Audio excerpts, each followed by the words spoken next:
not based, I mean, if anything, you can measure. I mean, John Rawls' theory of justice is interesting because not so much as a prescriptive, because we're never going to see the veil of ignorance, but by measuring the distance of how far your culture is from that original position in terms of how it behaves, how it constructs its laws and its structure and its legislation.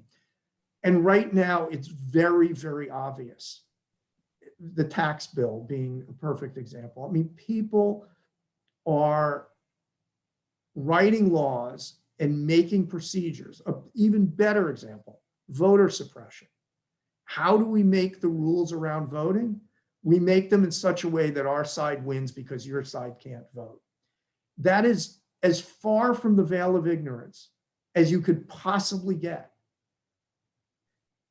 And that goes a long way to explaining why we're in trouble, because there isn't even the pretense at this point of principled or ethical or, you know, a sense of equity prevailing.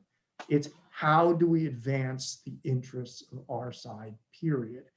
And doing it with full awareness of how anything you do is going to impact your wealth and your power, your prospects of election, et cetera, et cetera. And that's where we're at. And, you know, that's not all that far from Hobbes, you know, which was what Rawls was kind of in a way trying to answer and trying to correct. And, you know, it's a great ideal.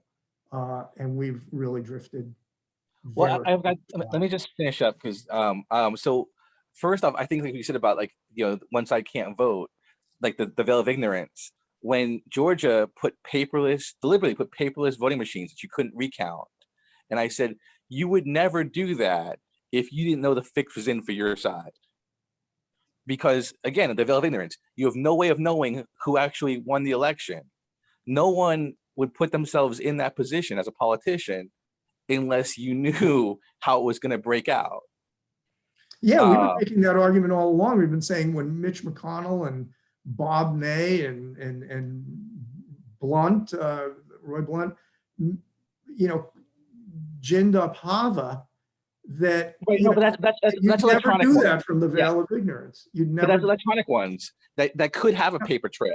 Yeah. Georgia specifically had no paper trail. There was no ability whatsoever to recount. Statewide, not even just some counties. Statewide, Georgia became the tabula rasa, the mystery box, the black box of democracy.